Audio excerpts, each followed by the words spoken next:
Okay, so what kind of situation do we have at the moment on NZD USD?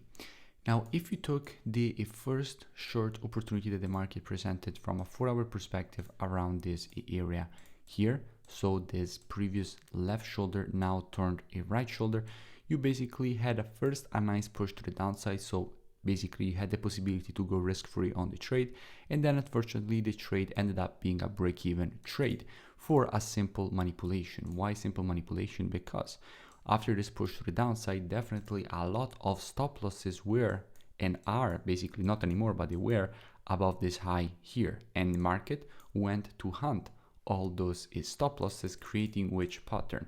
Creating this W formation. And that is the reason for which W formations happen so often, because they are great for stop hunting. Now at the moment, let's make a full analysis and see how we can be capitalizing on a possible opportunity on this pair. Now from a weekly perspective, there is one clear thing that we can see from this chart.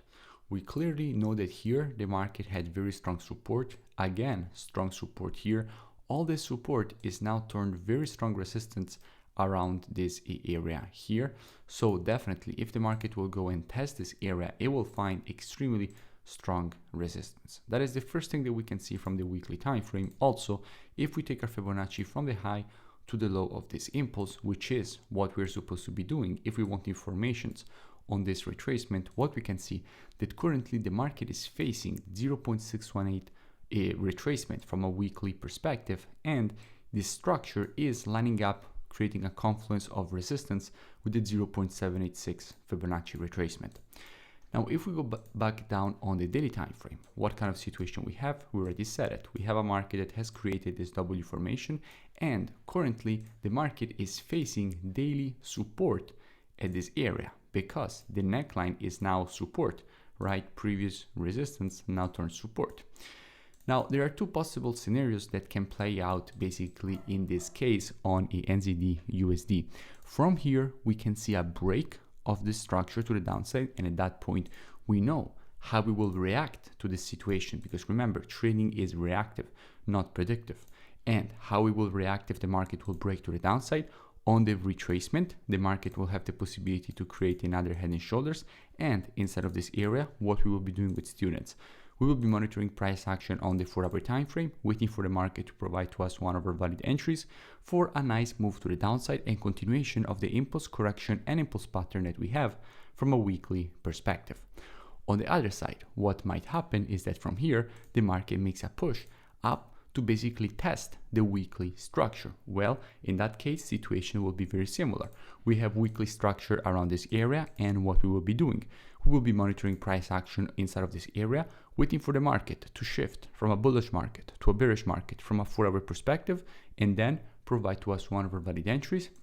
And if the market will provide to us one of our valid entries, we will be taking a nice short with a very good risk to reward and very good probabilities for the next move to the downside. Because always remember, if from a weekly perspective you have an impulse and a correction, you expect the next impulse to the downside at least to try to start. So basically these are the two situations that we have. They are both a decent probability situations if obviously from a 4-hour perspective we will have proper confirmations when the market will reach one of our two areas and the market will provide one of these opportunities. Now just a quick check from a COT perspective to see what hedge funds at the moment are doing on the NZD USD. First of all, we have the new data that will be coming out today, so definitely important to monitor and see what kind of situation we will have when the new data will come out today. But at the moment, from an NZD perspective, we can see that during this push to the upside, longs have been starting to get enclosed. So basically hedge funds have started closing out their long positions.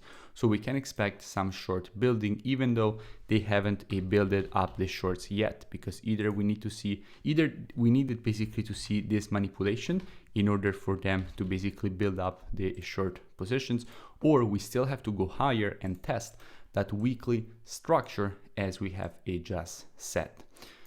Now, if you enjoyed this free analysis and education, make sure you drop a like and a comment. It really does support the creation of more free education and analysis for all of you, and I will see you in the next video.